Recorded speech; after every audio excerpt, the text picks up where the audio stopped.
अभी तक खेत में क्या कर रहे हो? अंधेरा होने वाला है, घर चले जाओ, वरना तुम्हें पता है ना। हाँ मान सिंह पता है, मुझे डराओ मत, पर थोड़ा सा काम बचा है, ये निपटा कर जा रहा हूँ।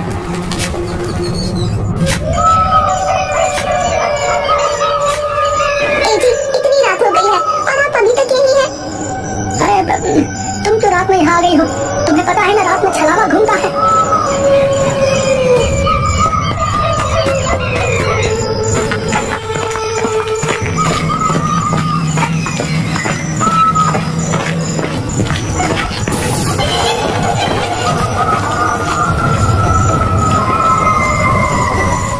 क्या हो गया?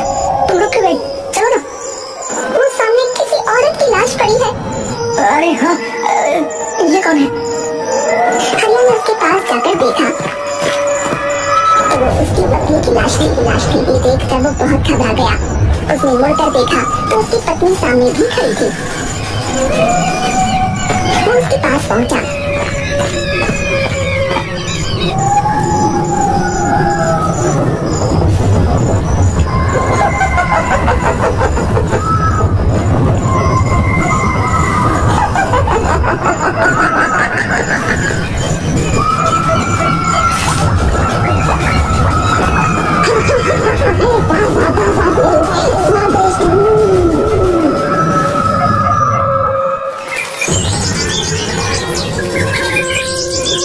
जब हरिया के छोटे भाई रमेश के पास पहुंची तो वो अगले ही दिन गाँव आ गया।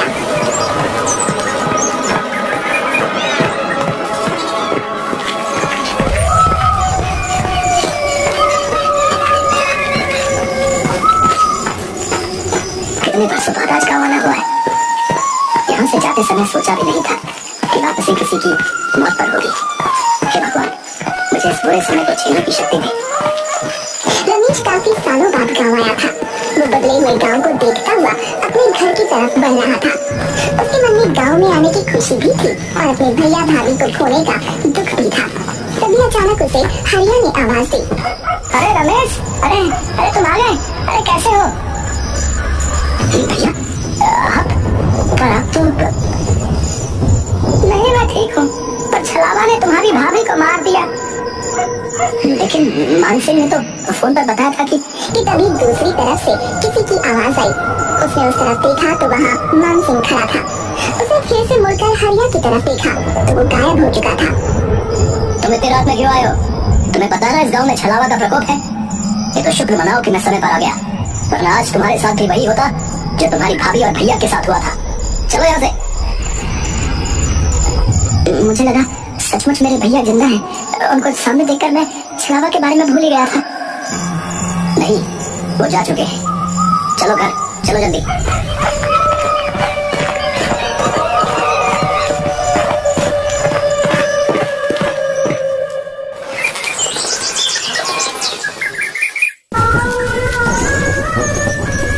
भैया, मैं आपकी चिता की अग्नि को साक्षी मानकर ये कसम खाता हूँ कि मैं उस छलावा से आपका बदला जरूर लूंगा।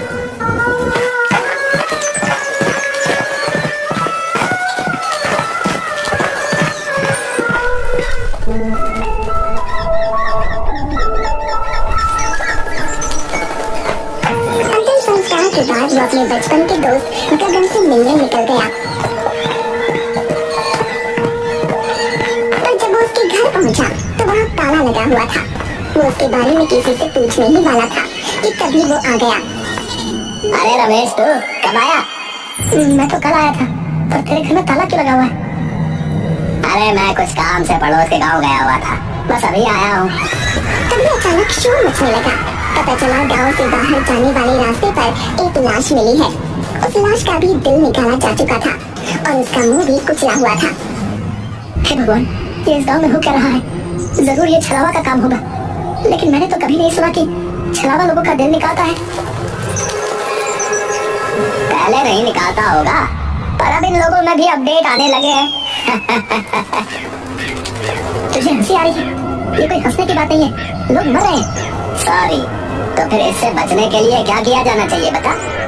हमें इस छलावा से छुटकारा पाने का कोई तरीका निकालना ही पड़ेगा।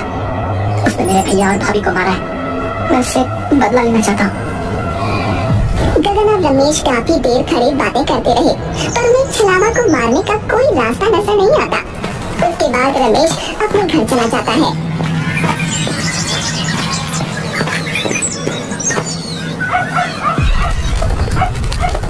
मैं छलावा से बदला तो लेकर आऊंगा, कुछ भी हो जाए।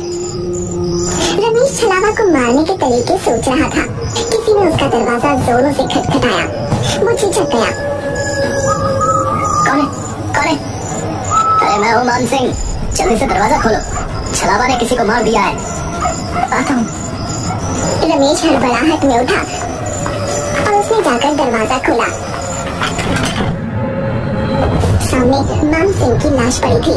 उसके सीने से उसका दिल निकाला जा चुका था और जमीन खून से लाल हो चुकी थी। ओह माय गॉड, ये क्या हो गया? मान सिंह, तुम्हारे साथ ये किसने किया?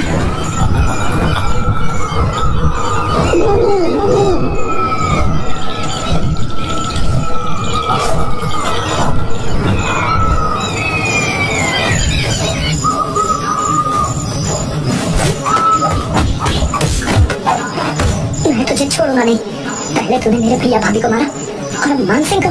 उसका वो हमला बिल्कुल बेकार साबित हुआ, क्योंकि छलावा ने उसके दोनों हाथ पकड़कर नीचे कर दिए। रमेश को ऐसा लग रहा था मानो उसके अंदर बिल्कुल ताकत ही नहीं है। तभी छलावा मुस्कुराया और उसने अपना एक हाथ रमेश के सीने के अंदर डाल दिया। ये होते ही अचानक रमेश की आंख खुली और उसने देखा कि वो अपने बेड पर है। हे भगवान, ये सपना था? नहीं, मुझे यकीन नहीं हो रहा है।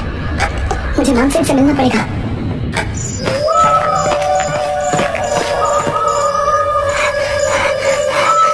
अरे क्या हुआ, तुम ऐसे हाफ क्यों रहे हो? मैंने सपना देखा कि छलावा ने तुम्हें भी मार दिया और मुझे भी। मैंने अपने बड़े बूढ़ों से सुना है कि अगर तुम्हारे सपने में कभी छलावा आए, इसका मतलब वो आसपास ही है। कहीं तुम छलावा ही तो नहीं? अरे पागल, मैं छलावा नहीं हूँ। तो खुद मेरे पास चलकर आया। कहीं तो छलावा नहीं। क्या बात है? तुम लोग क्यों इतनी रात गए लग रहे हो? तो क्यों इतनी रात में टहल रहा है? तुझे नहीं पता रात में छलावा आता है? अरे मैं तो पीकर तुम रहता हूँ, छलावा मेरा कुछ नहीं कर सकता है। अरे तुम उसे छोड़ो, वो तो किया हुआ है। ये बताओ कि छलावा कहाँ होगा?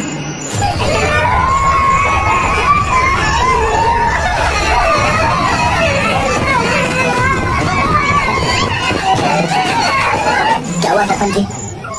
अरे मेरे बेटे को छलावा ने मार डाला। छलावा ने सरपंच जी के बेटे को मार डाला। सरपंच जी, अब तो आपको कुछ करना ही पड़ेगा। सरपंच जी के बेटे की मौत ने पूरे गांव को हिलाकर रख दिया था।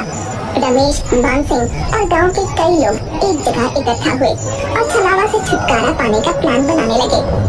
इस छलावा को रोकना ही होगा, हमें कुछ करना पड़ेगा। लेकिन कैसे?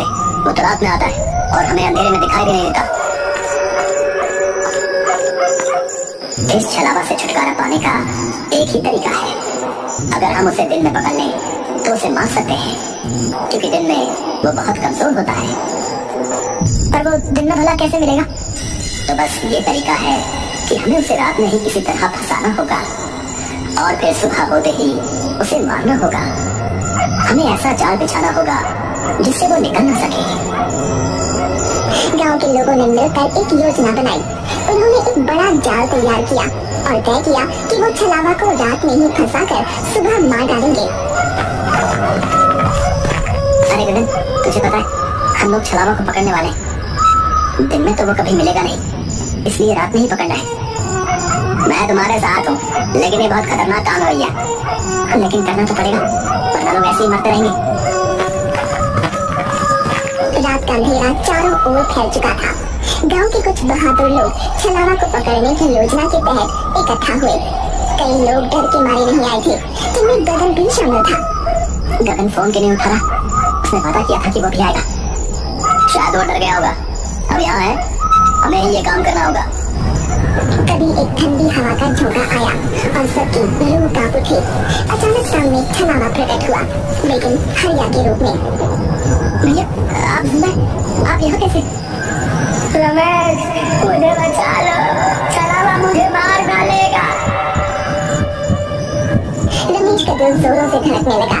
वो अपने भाई की तरफ बढ़ा। तभी हरिया अचानक जोर से हंसने लगा और उसका रूप बदलने लगा। पहले वो एक बुरी औरत बना, फिर एक जवान आदमी, और फिर एक बच्चे में बदल गया। अंत में वो अपने असली भयानक रूप में आ गया। तुम लोग मुझे पकड़ने की कोशिश कर रहे हो, तुम मुझे नहीं पकड़ सकते। तभी एक आदमी ने हिम्मत दिखाई और छलावा की तरफ भागा। मैं तुझे नहीं छोड़ूंगा, आज तुझे मार कर ही रहूंगा।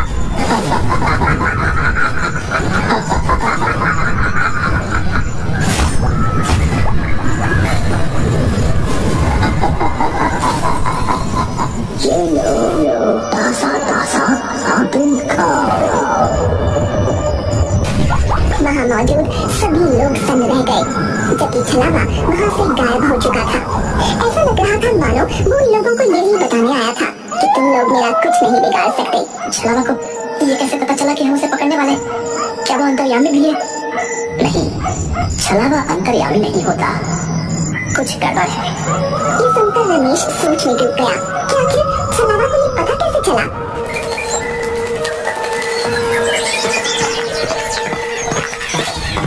गगन, तुम कल रात को क्यों नहीं आए? मैंने तुम्हें कई बार फोन किया। यार मेरी तबीयत ठीक नहीं थी, इसलिए नहीं आ सका यार, सॉरी यार। रमेश और गगन गांव की गलियों में टहलते हुए एक पुराने मंदिर के पास पहुंचे। चलो मंदिर के अंदर चलते हैं, थोड़ी शांति मिल जाएगी। नहीं नहीं, मैं मंदिर के अंदर नहीं जा सकता, मेरी तबीयत अभी भी ठीक नहीं है। क्यों बहाना बना रहे हो? चलो अंदर।